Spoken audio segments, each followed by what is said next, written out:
Baik, sebelumnya saya buka. Assalamualaikum warahmatullahi wabarakatuh. Waalaikumsalam warahmatullahi wabarakatuh. Waalaikumsalam warahmatullahi wabarakatuh. Waalaikumsalam. Oke, teman-teman udah mengerjakan latihan soal semua? Ada yang belum? Nggak apa-apa.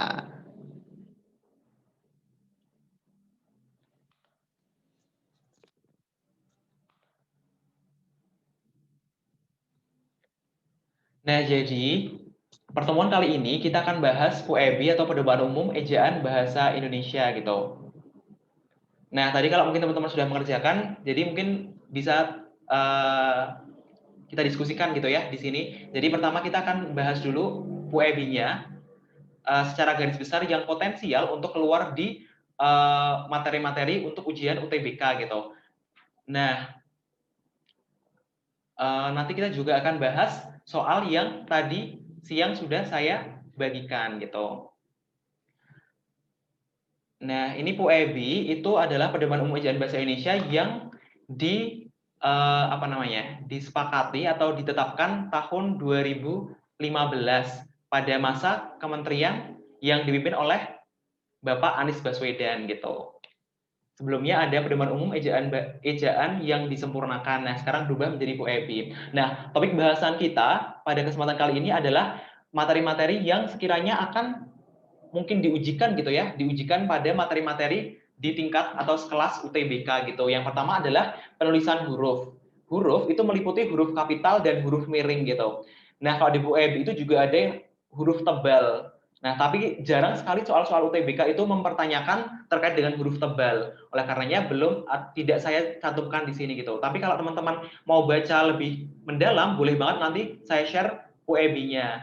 Nah, kemudian adalah penulisan kata. Kata itu meliputi kata gabungan, kata berimbuhan, dan juga partikel. Kemudian ada juga penulisan unsur serapan, kemudian aturan penulisan angka, dan juga tanda baca atau punktuasi. Nah, penulisan huruf yang paling populer di soal-soal UTBK itu adalah huruf kapital atau huruf besar. Nah, huruf kapital itu ada 13 macam pola penulisan yang perlu diperhatikan. Yang pertama, bahwa huruf kapital itu dipakai sebagai huruf pertama awal kalimat. Ini sudah jelas, jadi tidak saya jelaskan lagi ya. Yang kedua, huruf kapital itu dipakai sebagai huruf pertama unsur nama orang termasuk julukan. Contohnya, Jenderal Kancil, Dewa Perang, Pangeran Sabrang Lor. Ini adalah bentuk-bentuk julukan yang memerlukan huruf kapital. Kenapa? Karena ini ada referennya gitu, atau sapaan atau julukannya gitu. Nah, pengecualian pada poin kedua adalah nama yang menyatakan jenis tidak kapital. Kemudian yang kedua, binti, boru, atau hal-hal yang menunjukkan bahwasanya itu adalah anak atau seseorang dari, itu tidak dikatakan sebagai huruf kapital atau tidak dinyatakan dalam huruf kapital. Nah, yang ketiga, huruf kapital dipakai pada awal kalimat dalam petikan langsung. Ini jelas ya. Kemudian yang keempat, huruf kapital dipakai sebagai huruf pertama setiap kata yang berhubungan dengan sifat-sifat keagamaan. Baik itu agama, kitab suci, ataupun kata gantik yang merujuk pada Tuhan atau sifat ketuhanan. Contohnya, pada penggunaan hambanya, nya di sini itu merujuk pada Allah dalam kalimat ini ya. Dalam kalimat ini maka nya di sini menggunakan huruf kapital. Nah, yang kedua, di sini hambamu ini merujuk pada Tuhan. Maka di sini dinyatakan sebagai huruf kapital gitu. Nah, kemudian huruf kapital itu juga dinyatakan sebagai huruf pertama unsur nama gelar kehormatan, keturunan, keagamaan, atau akademik yang diikuti nama orang, termasuk gelar akademik yang mengikuti nama orang tersebut gitu. Misalnya Sultan Hasanuddin, kemudian Nabi Ibrahim, sarjana hukum, misal ini Agung Permana, sarjana hukum, maka sarjana hukum karena ada termasuk gelar akademik yang adalah kata namanya, maka dinyatakan dalam huruf kapital. Contohnya juga ada Irwansyah, koma, magister humaniora. Nah, magister humanioranya, awal huruf pertamanya itu huruf kapital. Nah, kemudian huruf kapital juga dipakai sebagai huruf pertama unsur nama gelar kehormatan, keturunan keagamaan, profesi, serta nama jabatan, dan kepangkatan yang dipakai sebagai sapaan. Misal, selamat datang yang mulia. Nah, ini juga perlu dilihat konteks kalimatnya. Ada pula kadang yang sapaan tapi tidak dalam konteks kalimat sapaan, maka tidak dinyatakan dalam huruf kapital. Nah, tadi di soalnya ada, kalau teman-teman sudah mengerjakan, pasti tahu yang dimaksud ini. Nah, kemudian yang nomor 6, huruf kapital dipakai sebagai huruf pertama unsur nama jabatan dan pangkat yang diikuti nama orang atau yang dipakai sebagai pengganti nama orang tertentu, nama instansi atau nama tempat. Contohnya, Wakil Presiden Adam Malik, Perdana Menteri Nehru, Profesor Supomo, Laksamana Muda Udara Hussein Sastra Negara, dan sebagainya gitu. Misalnya untuk yang ada nama instansinya, misal Sekretaris Jenderal Kementerian Pendidikan dan Kebudayaan. Nah, yang ada masalah dengan tempat, ya ini adalah Gubernur Papua Barat, Gubernur Jawa Tengah, Wali Kota Solo, dan sebagainya gitu.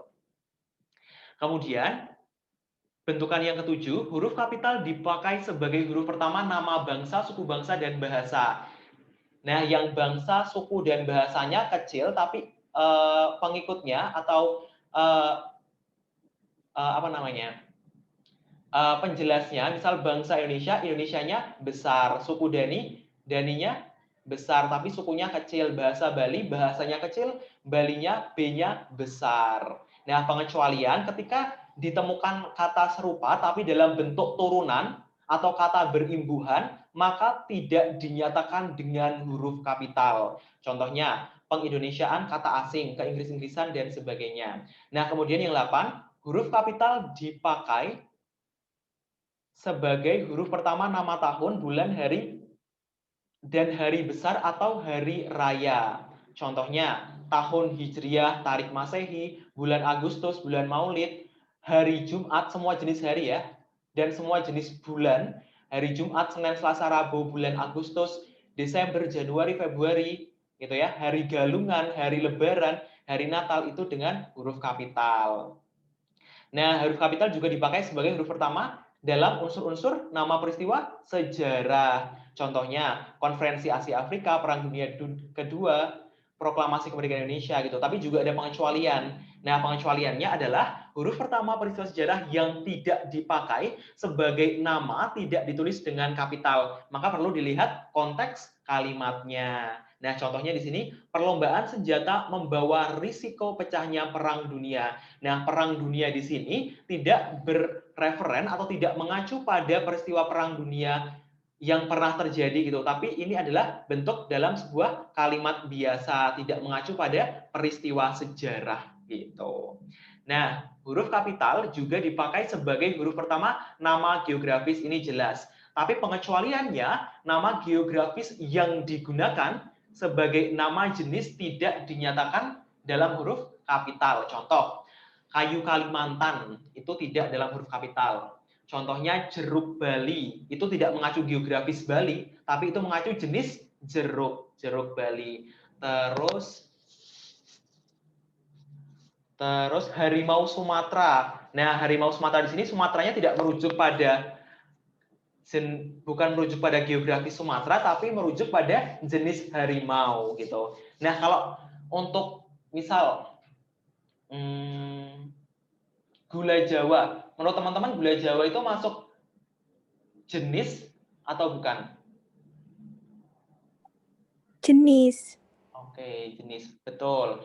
Kalau misal batik Solo itu mengacu pada jenis atau bukan? Jenis. Oke. Nah, pengecualian lagi, ini ada pengecualian yang dikecualikan untuk batik Solo, batik Pekalongan, batik misal batik Jogja itu tidak dikategorikan sebagai jenis. Kenapa? Karena gini, kalau dilihat konteks kalimatnya gini, batik Solo itu tidak melafalkan batik, tapi batik yang berasal dari Solo, gitu. Jadi ini pengecualian dalam PUEBI. PUEBI menganggap bahwa batik Solo itu tidak sebagai bagian dari nama jenis gitu. Itu pengecualian yang dikecualikan juga. Nah, yang nomor 10. Huruf kapital dipakai sebagai huruf pertama semua kata termasuk semua unsur bentuk ulang sempurna dalam nama negara, lembaga, badan, organisasi, atau dokumen, kecuali kata tugas seperti di, ke, dari, dan, yang, dan, atau, dan, untuk maksudnya. Nah, misal Permendikbud, itu P-nya besar karena produk hukum atau dokumen. Terus, Majelis Permusyawaratan Rakyat MPR itu dianggap sebagai lembaga, maka itu huruf kapital. Terus, misalnya organisasi yang ada kata bentuk ulang sempurna, PBB, Perserikatan Bangsa-Bangsa. Maka bangsa-bangsa yang dinyatakan dalam bentuk ulang sempurna menggunakan huruf kapital. Nah, kemudian nomor 11, huruf kapital dipakai sebagai huruf pertama setiap kata, termasuk unsur kata ulang sempurna, di dalam judul buku, karangan, artikel, dan makalah, serta nama majalah dan surat kabar, kecuali kata tugas, seperti di, ke, dari, dan, yang, dan, untuk, yang tidak terletak pada posisi awal. Ini jelas ya, semua bentuk judul buku, karangan, artikel itu jelas menggunakan huruf kapital di awal katanya, kecuali kata tugas yang tidak berada di posisi awal kalimat. Kemudian nomor 12, huruf kapital dipakai sebagai huruf pertama unsur singkatan, nama gelar, pangkat, atau sapaan. Ini jelas ya, singkatan, terus nama gelar, SPD itu S-nya besar, P-nya besar. Terus sapaan, misal nyonya, itu N-nya besar, depannya gitu ya. Anda, itu sapaan besar. Terus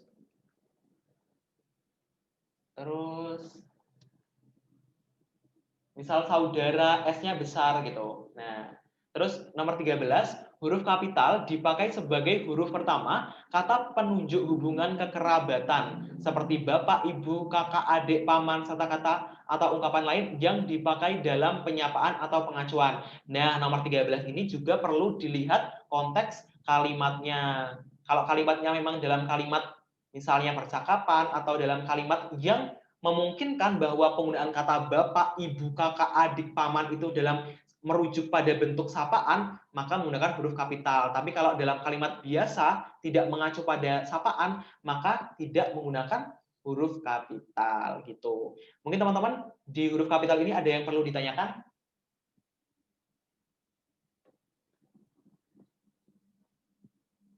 Jelas ya kalau huruf kapital itu, huruf kapital ada 13 pola pembentukan huruf kapital. Ini jelas. Saya lanjutkan ya. Ya.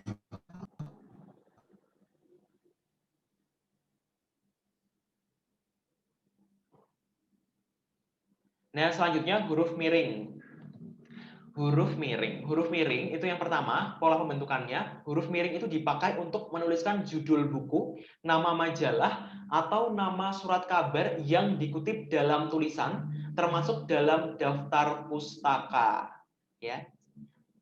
Ini digunakan misal daftar pustaka gitu. Jadi yang nama judul bukunya, majalahnya, surat kabarnya, itu menggunakan huruf miring. Tapi untuk jurnal yang sifatnya bukan kodifikasi, itu biasanya tidak menggunakan huruf miring.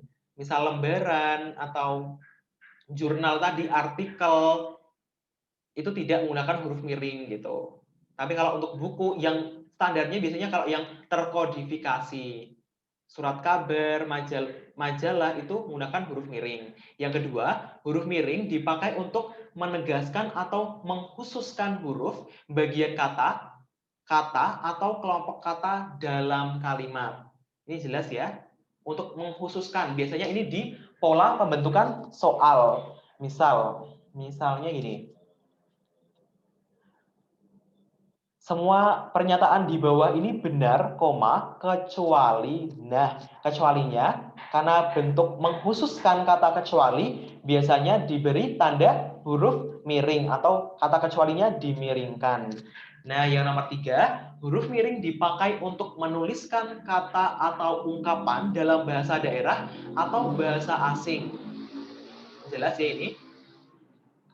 Semua kata asing yang tidak ada padanannya di Indonesia dan diserap secara utuh itu perlu dituliskan dalam huruf miring. Nah, pengecualiannya, nama diri seperti nama orang, lembaga, organisasi dalam bahasa asing atau bahasa daerah tidak ditulis dengan huruf miring. Misal, lembaga UNESCO itu kan asing ya, tapi karena itu lembaga maka tidak menggunakan huruf miring. Gitu.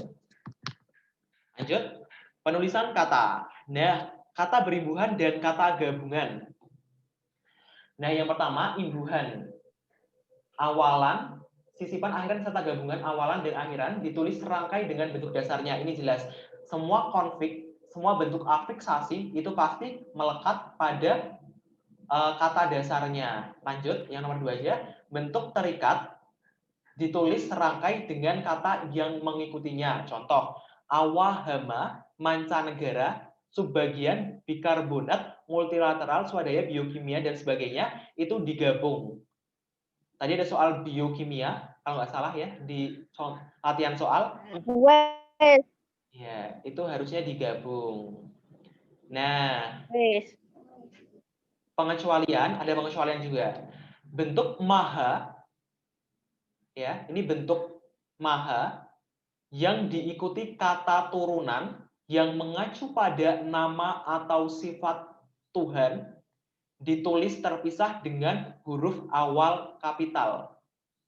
Misal, maha pengasih. Maha diikuti pengasih. Pengasih ini kan turunan ya, kata turunan dari kata asih. Jadi pengasih. Penyayang dari kata sayang. Ini turunan, maka dia dipisah. Maha, pisah pengasih. Maha, pisah penyayang gitu. Tapi juga ada pengecualian lagi. Pengecualian dalam pengecualian. Maha yang diikuti kata dasar dengan acuan sifat ketuhanan ditulis gabung. Kata semua maha diikuti kata dasar itu gabung, tapi kecuali kata esa. Maha esa, meskipun esa itu kata dasar, tapi dia dipisah. Gitu. Terus, mungkin dari yang tadi ada yang perlu ditanyakan? Belum? Kalau belum, kita lanjutkan. Nah, selanjutnya adalah penulisan kata partikel. Partikel itu ada apa? Partikel itu ada lah, kah, tah. Gitu. Nah, pertama, partikel lah, kah, dan tah ditulis serangkai dengan kata yang mendahulinya. Misal, bacalah, ini serangkai ya, bacalah. Apakah serangkai? Siapakah serangkai? Nah, apatah ini juga serangkai. Yang nomor 4, apatah itu jarang dipakai ya, tapi kalau di aturan QEB itu digabung atau serangkai. Nah, yang nomor 2, partikel pun ditulis terpisah dari kata yang mendahuluinya. Contoh, jangankan 2 kali, 1 kali pun itu dipisah, tapi ada pengecualian juga. Partikel pun itu harus ditulis serangkai jika yang dilekatinya adalah kata penghubung atau konjungsi. Contoh, meskipun itu digabung. Terus, misalnya walaupun, bagaimanapun itu digabung. Gitu. Nomor 3, partikel per yang menyatakan berarti demi atau menyatakan tiap-tiap atau setiap atau menyatakan mulai ditulis terpisah dari kata yang mengikutinya. Contoh, mereka masuk ke dalam ruang rapat 1/1. Berarti 1/1 di sini menyatakan satu-satu, tiap satu yang masuk ke dalam ruang rapat. Gitu. Terus, penulisan angka dan bilangan. Nah, ini juga tadi ada di soal deh kayaknya. Penulisan angka dan bilangan. Nah, penulisan angka dan bilangan itu aturan yang pertama, ini sebenarnya banyak ya aturan yang ada di BUEB gitu. Tapi yang ditampilkan di slide ini itu adalah yang sekiranya atau kemungkinan adalah tipe-tipe soal yang mungkin dimunculkan dalam UTBK. Jadi sebenarnya itu banyak pola pembentukannya. Penulisan angka itu ada 8 atau di atas 8, tapi di sini hanya 2 ya yang dimunculkan. Tapi sebenarnya di UEB-nya ada banyak. Silakan nanti teman-teman juga bisa belajar untuk materi angka dan bilangan. Nah, yang pertama, bilangan dalam teks yang dapat dinyatakan dengan 1 atau 2 kata ditulis dengan huruf. Kecuali jika dipakai secara beruntun seperti dalam perincian. Ini jelas ya. Kalau satu kata, misal angka, mereka menonton drama itu sampai 3 kali. 3 itu kan satu kata. Maka ditulis huruf. Terus 1 juta buku. 1 juta buku. Itu ditulis huruf. Nah, yang nomor 3 ini contoh 3. Di antara 72 anggota yang hadir, 52 orang setuju, 15 orang tidak setuju, dan 5 orang abstain. Ini kan 15 dan 5 ini sebenarnya tidak, ini kan cuma satu huruf, 5 orang abstain, satu kata. 15 itu 15. Itu juga cuma 2 kata. Kenapa dia ditulis dengan numerik, dengan angka?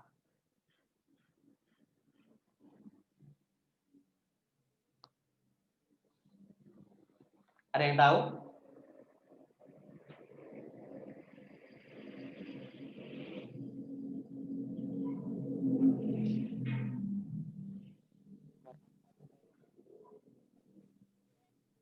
Karena yang contoh 3 itu kalau misal dia ditulis 15 orang tidak setuju dan ini dengan huruf ya, dan 5 LIMA orang abstain, maka bentuk kalimatnya tidak paralel dan itu tidak diperbolehkan. Ini loh, kecuali jika dipakai secara berurutan seperti dalam perincian.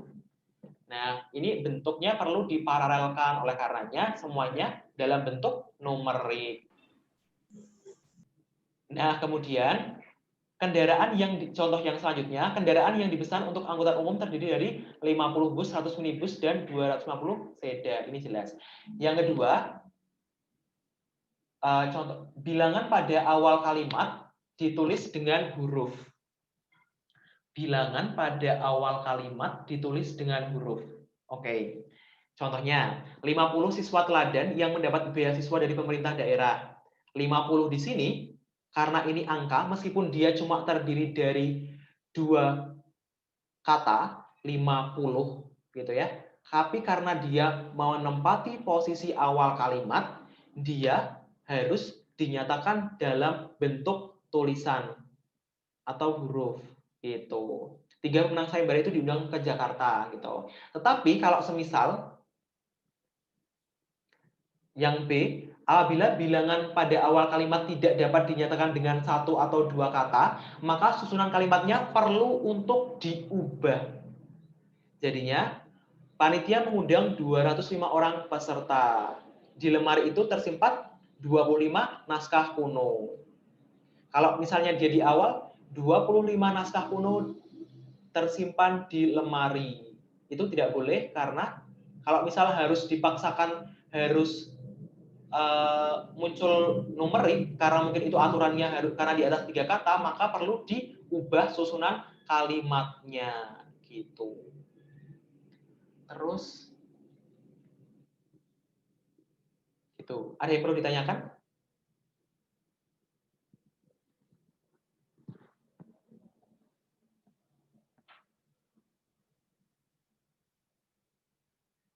Belum? Belum. Oke, boleh dilanjutkan ya. Saya lanjutkan. Terus tanda baca punktuasi. Kalau di KBBI tanda baca itu sangat banyak dan di sini juga banyak sebenarnya. Tapi saya sampaikan dalam 2 slide. Ini hanya intinya. Jadi teman-teman tetap harus perlu untuk baca PUEB-nya. Misal, tanda baca titik ini sudah jelas ya. Sudah jelas. Akhir kalimat, pernyataan jelas ya. Mengakhiri kalimat, pemisah jam, menit, detik dalam daftar pustaka, pemisah bilangan ribuan, atau kelipatannya yang menunjukkan jumlah. Ini jelas. Koma, perincian yang lebih dari 2 hal. Pemisah nama gelar atau mengapit keterangan aposisi. Aposisi itu keterangan penjelas. Misalnya contohnya, teman saya, koma, Ahmad, koma, pandai sekali. Misalnya teman saya pandai sekali pun itu sebenarnya berterima gitu. Tapi karena ada aposisi Ahmad di sini, atau misal Ahmad pandai sekali, berarti aposisinya teman saya, maka dia perlu diapit dengan koma. Ini berlaku dalam kalimat setara. Terus titik koma. Titik koma itu menandakan bentuk kalimat yang sejajar. Contoh, malam tambah larut, titik koma, pekerjaan belum selesai juga. Nah, itu dalam bentuk kalimat yang sejajar. Titik koma juga dipakai misal dalam pemerincian surat. Misalnya gini, mengharapkan kehadiran Bapak Ibu pada, kan dia ke bawah ya, turun enter ke bawah. Pada titik 2, yuk. Yuk, titik koma. Bawahnya lagi waktu. Gitu. Jadi dia memisahkan sebagai bentuk pemerincian dalam surat. Gitu. Terus D, titik 2, itu untuk perincian pada kalimat yang telah selesai. Misal, adik membeli alat tulis, titik 2, penggaris pulpen dan buku. Ini bentuk pemerincian. Alat tulisnya apa aja sih? Penggaris pulpen dan buku. Ini jelas nih. Kemudian E. E tanda pisah. Ini harusnya, ini tanda pisah bukan sih? Iya benar. Tanda pisah itu harusnya dia 2 kali tanda hubung, tapi harusnya nggak kepedot ya itu. Tapi ini kepedot. Harusnya dia 1 tapi lebih panjang dari tanda hubung. Kaidahnya 2 kali tanda hubung dianggap sebagai tanda pisah gitu. Nah, jadi tanda pisah itu dapat berarti sampai dengan, atau dapat juga mengapit keterangan di tengah. Misal Jakarta Merak, Jakarta sampai Merak gitu ya. Terus 8 sampai 12. Berarti jam 8 sampai dengan jam 12.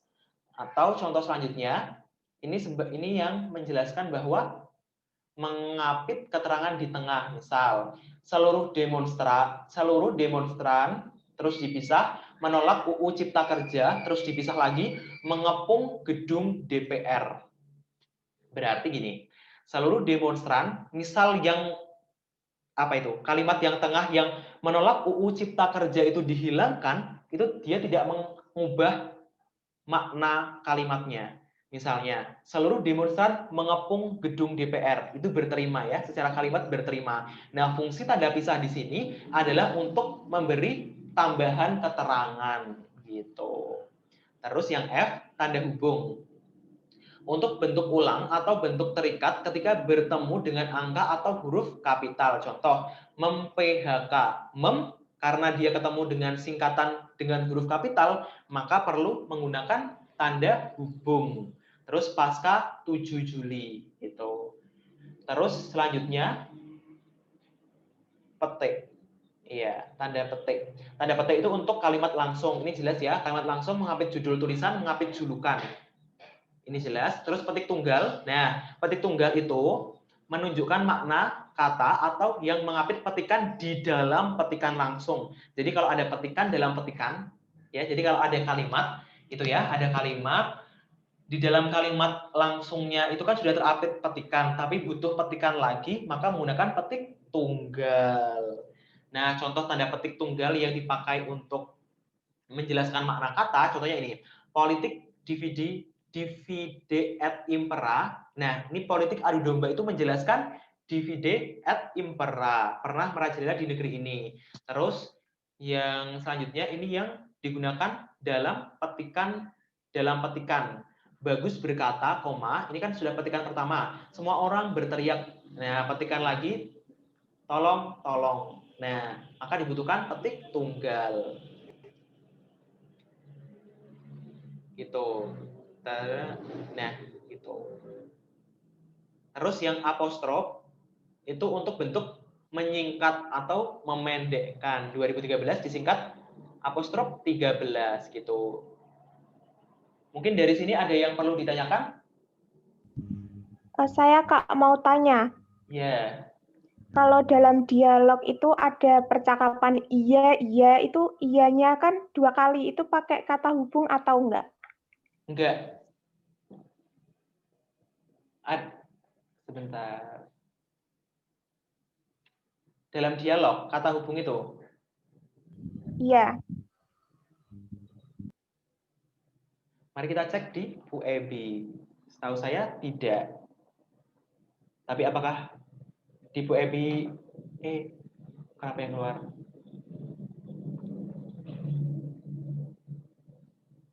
Sebentar.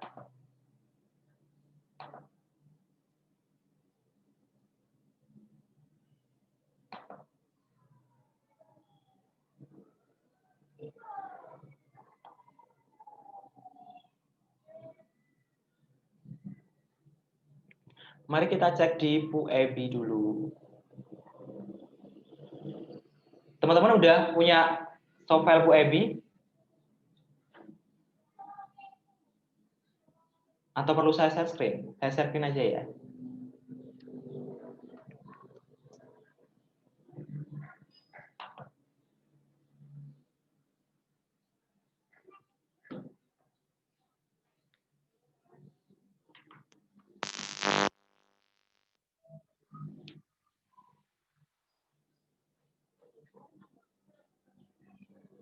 Sebentar, saya share screen dulu. Mungkin ada teman-teman yang mau memberi tanggapan. Kira-kira pakai tanda hubung nggak sih? Kalau dalam dialog ada perulangan kata iya, iya.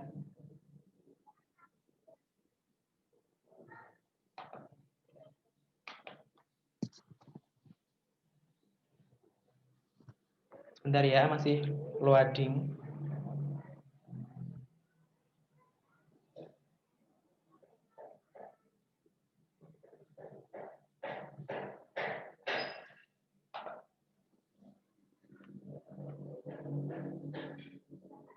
Kalau teman-teman mau memberi tanggapan kira-kira pakai kata hubung atau tidak, boleh banget.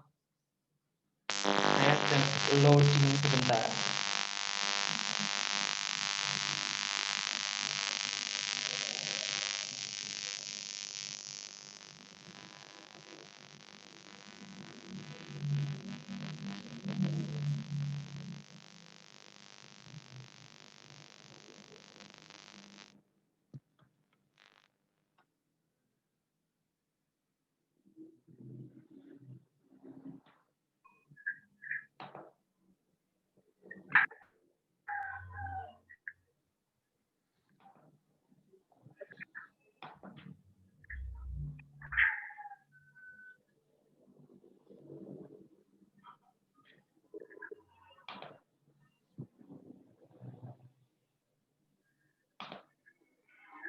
Bentar, saya share screen dulu.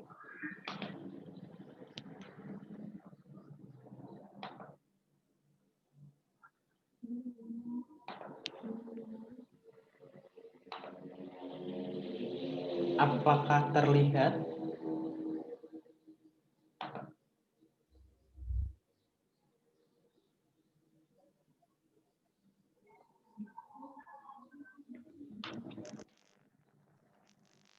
Apakah terlihat?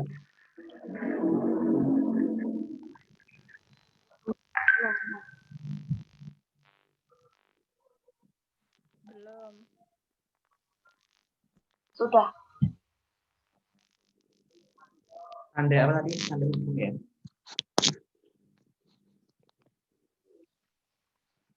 Tanda koma.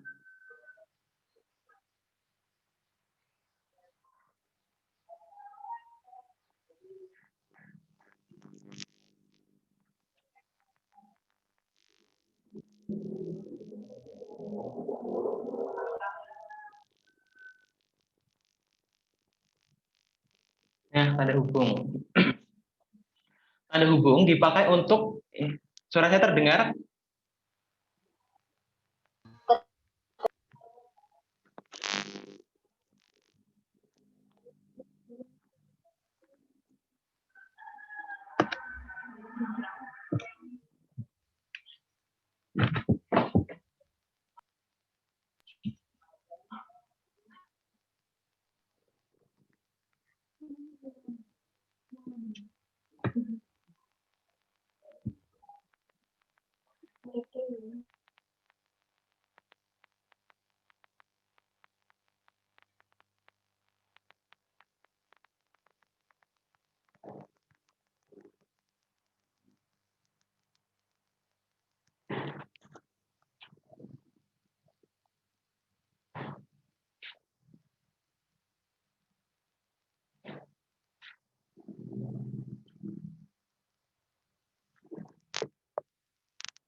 Tidak dijelaskan ya di UEB ternyata.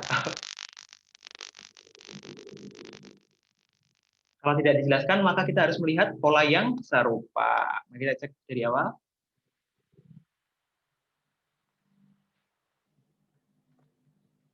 Mungkin ada yang mau memberi penjelasan, kira-kira tanda hubung dalam dialog, iya pengulangan itu dianggap diperlu tanda hubung nggak sih? Satu tanda hubung.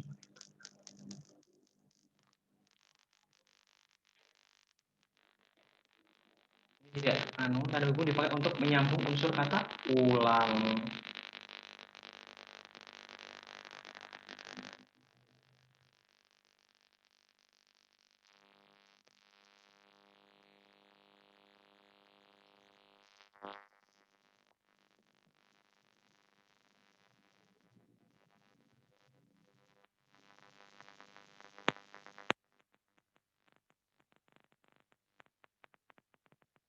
Tadi yang tanya siapa ya? Kalau boleh tahu. Indah. Oke, Indah. Saya di Bu Ebi nggak ada. Kalau menurut Indah, itu ada tanda hubungnya nggak? Nggak tahu juga. Kalau tidak apa-apa itu kayaknya pakai ya, Kak ya? Tidak apa-apa, iya pakai. Tapi kalau iya itu masih bingung juga.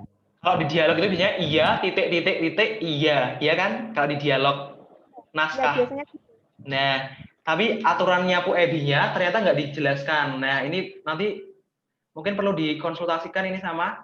Mungkin saya perlu konsultasi dulu ini ya, untuk yang ini. Tanda hubung ini, tanda hubung dalam dialog. ya. Gitu ya, nanti insya Allah saya jawab di grup Kaizala secepatnya. Itu. Gitu Ya, ya, Dah? Kak. Terima kasih. Oke. Ya. Mungkin ada yang mau ditanyakan lagi?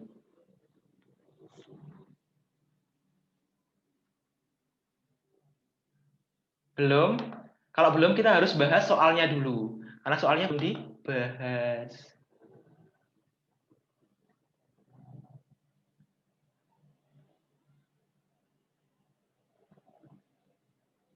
Tapi ini udah ngerjain soal semua belum, ayo? Belum.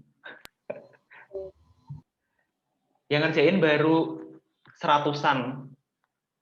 Berarti masih ada, karena di Soshum itu ada 170, ada 70 anak yang belum mengerjakan. Ayo segera dikerjakan. Gitu ya. Oke, mungkin ada yang mau bantu saya jawab. Nomor 1, kira-kira jawabannya apa? Harmonis.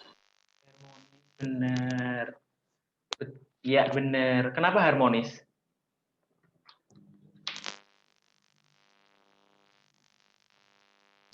Karena nggak ada fonem serapannya. Fonem serapan itu yang benar-benar. Ini nggak ada fonem serapannya. Fonem serapan itu bunyi serapan. SY itu serapan, KH itu serapan. Z dalam ijazahnya aja itu serapan ya, total serapan. Aktif itu juga serapan. Kalau KH, kalau ini ingat nih. Nah, kalau kata nahoda atau nahkoda yang benar.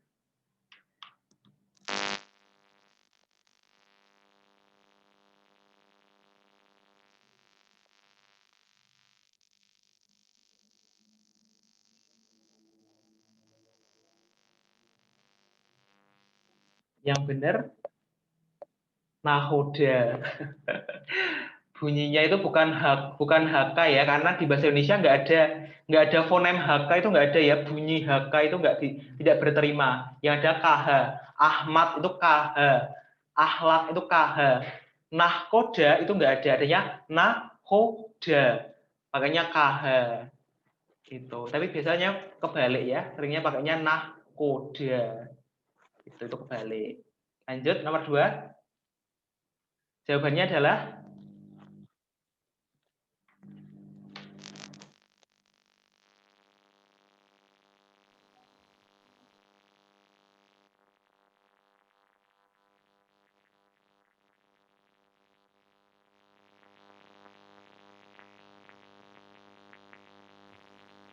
A.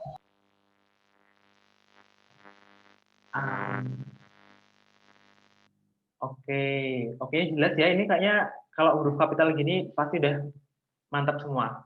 Benar jawabannya A karena koordinator demonstrasi itu harusnya kecil semua. Ini ada yang perlu ditanyakan nggak ya?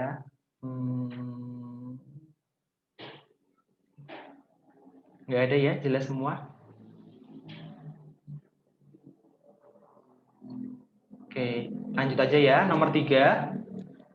Semua kalimat berikut adalah kalimat yang tidak menggunakan ragam baku kecuali, ini banyak yang belum benar. Jawabannya apa nomor 3?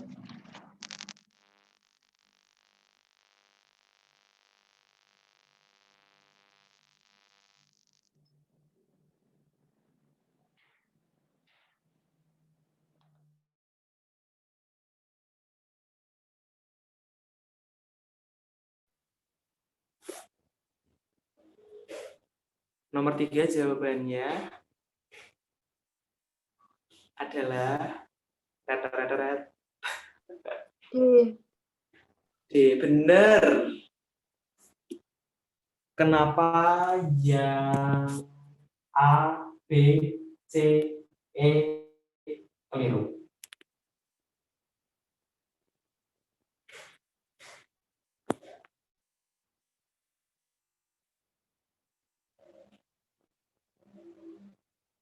Jadi, kalau yang A, B, E itu nggak berterima karena subjeknya tidak jelas. Awal kalimat itu nggak boleh diawali dengan yang seperti bagi, dan, pada.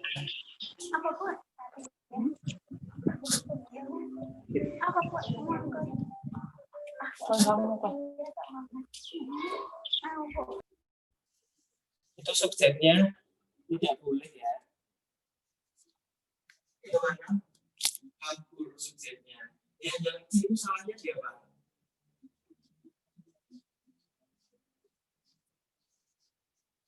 Itu benar. Rencana undang-undang itu boleh jadi subjek. Disahkan oleh DPR itu diterima. Ini namanya di apa?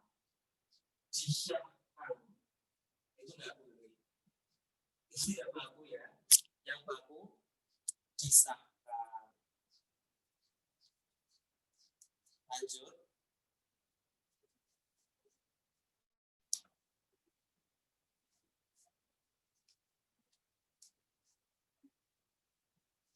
Yang ini banyak yang benar ya. Langsung aja jawab. Berikut sertaan. Yang A salah karena harusnya pertanggungjawaban. Yang B pendaya gunaan. Yang D pengalih bahasaan.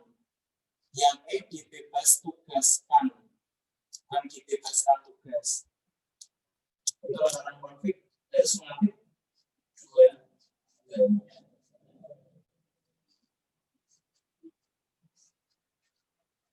Terus oke. Yang kelima apa? Jawabannya D. E.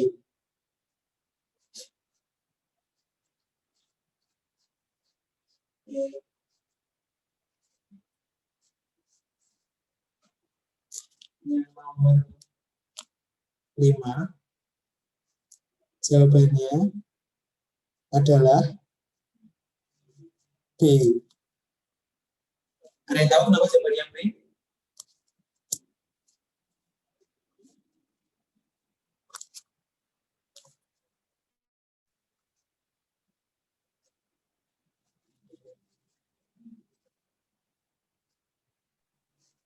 Karena bahasanya B-nya hurufnya kapital yang awal.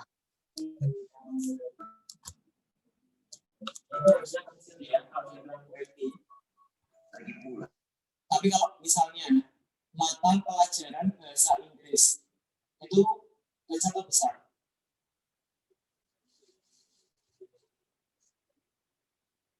Mata pelajaran bahasa Inggris.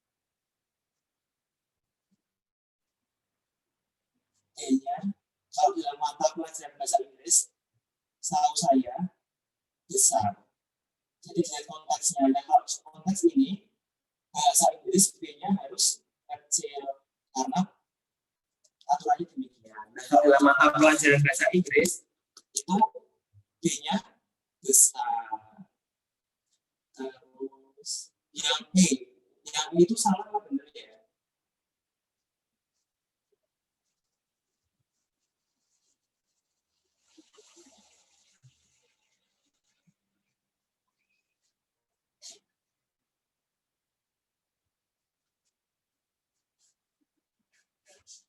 Yang E itu betul.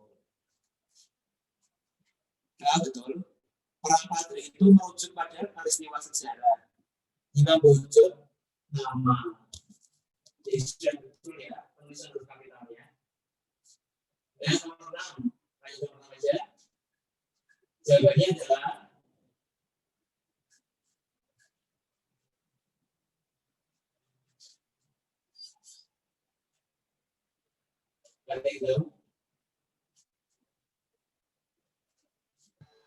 Maaf Mas, suaranya putus-putus.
Apakah suara saya terdengar?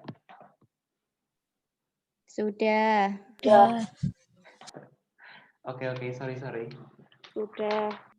Oke, nomor 6, kita lanjutkan aja ya. Nomor 6, pemakaian ejaan yang benar terdapat dalam kalimat. Ini belum. Pemakaian ejaan yang benar terdapat dalam kalimat. Ini numerik. Jawabannya adalah E. Oke. A, B eliminasi karena di awal kalimat tidak boleh numerik. C dieliminasi karena 20 itu baru 2 kata. Maka dia harus menggunakan huruf. Yang D dieliminasi karena 25 itu 3 kata, maka dia harus dalam bentuk numerik. Lanjut. Yang E itu sudah betul. Yang 7, penulisan gelar akademik yang mengikuti PUEBI adalah jawabannya C. Yang A salah, S titik P-nya besar. Yang B salahnya di S titik harusnya. Yang C betul, yang D salahnya di mana?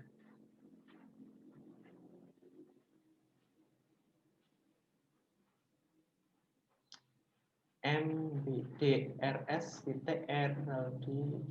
Yang D itu salahnya MBA Master of Business Administration itu harusnya ada penanda titiknya M titik B titik A titik. Itu dalam aturan penulisan gelar akademik internasional. Kalau di Indonesia itu MBA itu MAB ya, Magister titik Administrasi titik Bisnis. Nah, yang E salahnya di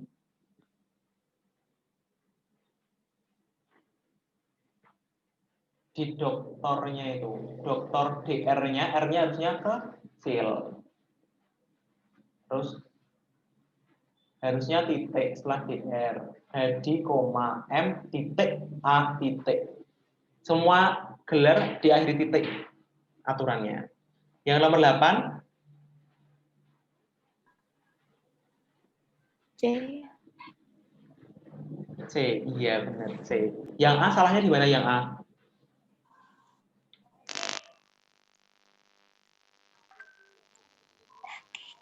Oke, Kak. Harusnya hakikat. Yang B salahnya di Khotbah. Khotbah. juga ada lagi terus. Karir. Ya, harusnya karier. Terus? Udah. Ya. Harusnya apa?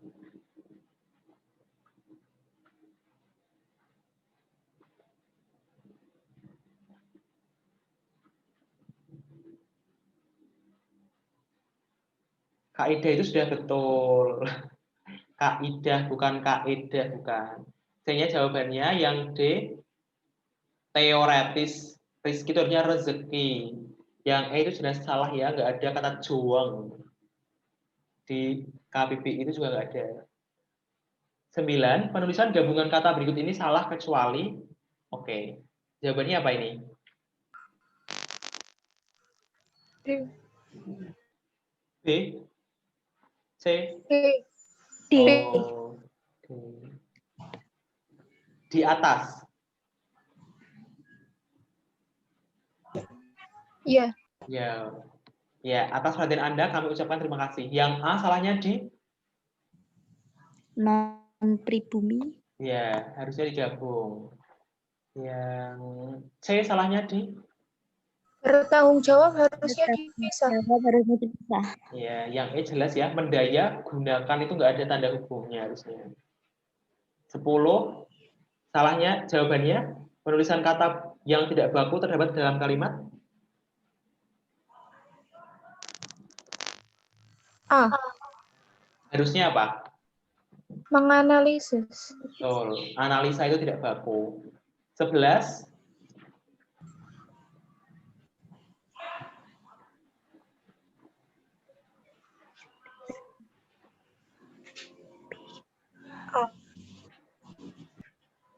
B. yang jawab A kenapa A, yang B kenapa B? Legalisasi seharusnya legalisir. Oh, Standarisasi harusnya standarisasi. oh. Itu yang opsi A. Mungkin ada yang mau jawab kenapa yang A, kenapa yang B, yang lain?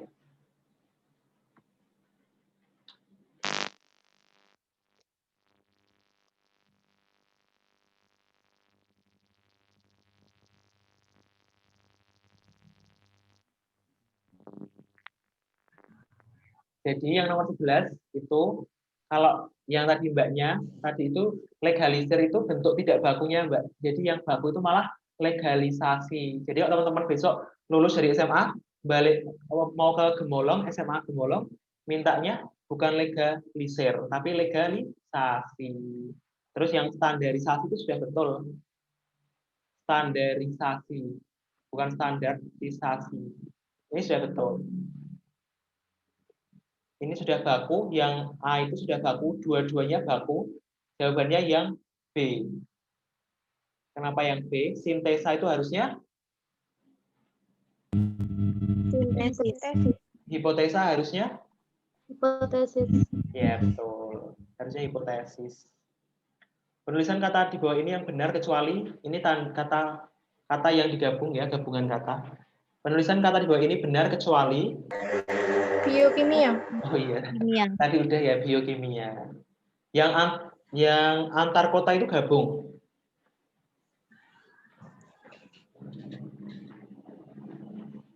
Kan antar jemput dipisah, antar kota digabung. Iya, gabung. Antar kota itu digabung. Di Bu Epi, antar kota itu digabung. Antar jemput itu dua kata yang tidak digabung. Antar jemput itu memang dipisah. Kalau antara kota itu digabung atau dipisah? Bisa. Bisa. Antara kota itu dipisah. Kalau antar kota itu digabung. 13, tanda koma digunakan secara benar dalam kalimat berikut kecuali apa jawabannya? C. Kenapa C? B. Yang C kenapa C, yang B kenapa B?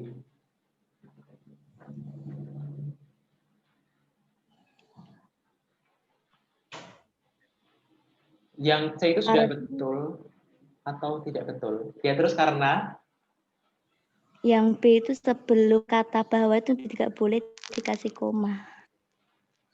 gimana? Sebelum Kata bahwa nggak boleh dikasih koma. Oke. Kalau yang C tadi kenapa jawabannya C?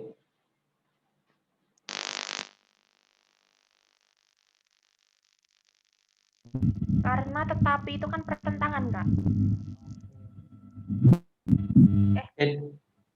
Jadi oke, terusin. Bukan.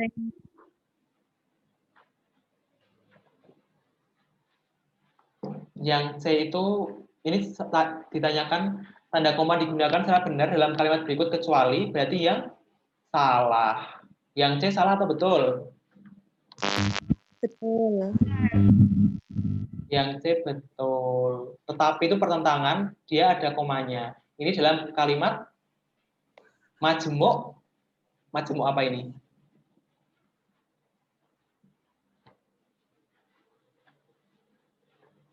Majemuk setara.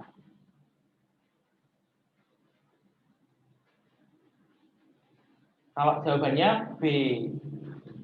Kenapa B? Karena harusnya komanya bukan di sebelum bahwa, tapi setelah namun. Namun koma gitu. Kejauhan dia ini mundurnya harusnya setelah penggunaan konjungsi namun. Itu ya, paham?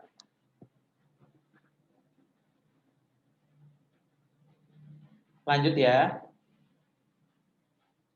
Pasangan huruf kapital di bawah ini benar kecuali jawabannya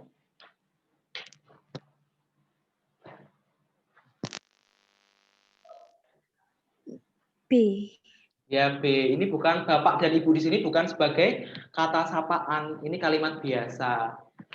Surat saudara sudah saya terima. Ini saudaranya S-nya besar. Silakan duduk, Dek. Dek dalam kalimat ini sapaan. Kapan bapak berangkat? Kapan bapak berangkat? Kalimat tanya dalam bentuk bapak di sini sapaan. Nah, kalau yang B itu bukan dalam bentuk sapaan. Nah, sapaan itu biasa umumnya dipakai dalam bentuk dialog. Jadi kalau dialog terus menggunakan kata-kata sapaan itu pasti sapaannya besar. Nah, soal yang terakhir jawabannya adalah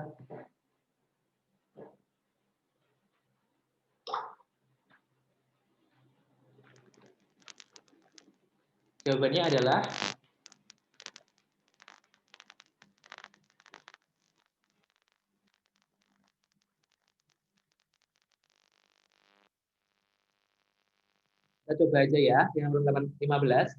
Menambahkan tanda koma sudah kata penembakan. Pelaku penembakan itu, koma. Dapat memperbaikinya? Atau tidak?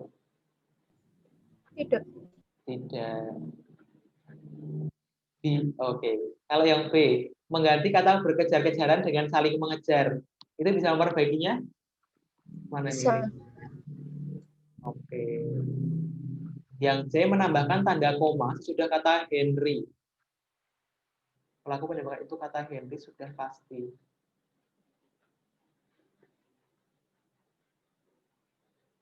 Terus yang D mengganti kata jaringan dengan sindikat. Mana ini sindikat? Sindikat. Diganti dengan sindikat. Bagian dari sindikat. Oke, terus yang E menuliskan angka 5 dengan kata 5. Mana 5? 5 dengan 5 itu bisa perbaiki. D berterima, mengganti kata jaringan dengan sindikat itu bisa perbaiki. Dari sindikat narkoba jaringan dengan bisa. Menambahkan dari koma sudah kata Henry. Pelaku penembakan itu kata Henry, koma sudah pasti merupakan bagian dari jaringan narkoba. Ini kayaknya soalnya juga keliru deh. Ini soalnya keliru sepertinya. Ini 15. Ini keliru ya soalnya ya. Jawabannya ada 2.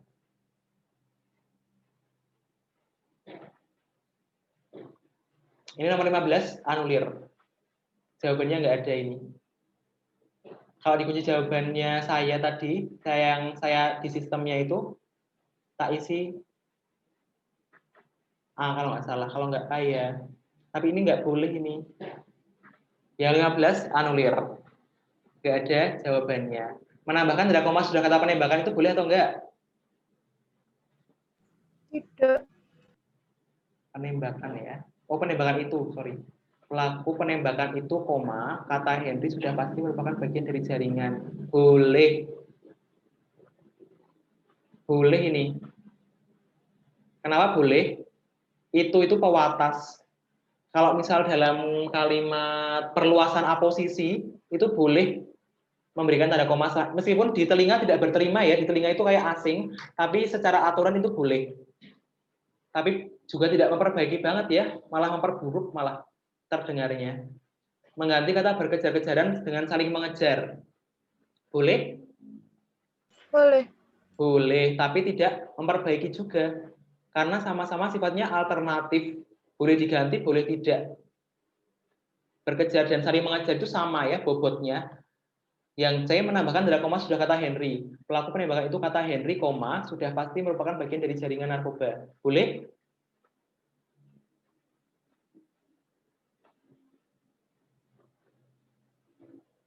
Boleh. Boleh. Kalau di aturannya boleh ini, kalau di aturan. Terus D, mengganti kata jaringan dengan sindikat, itu juga boleh. Itu sifatnya alternatif ya ini, sifatnya alternatif. Mengganti dan tidak itu tidak mempengaruhi bobot kalimatnya.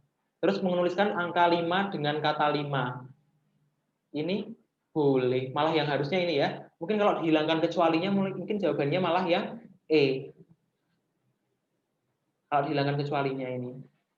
Tapi ini soal nomor 15 dianulir. Mungkin itu ya yang bisa saya sampaikan. Mungkin ada yang perlu ditanyakan?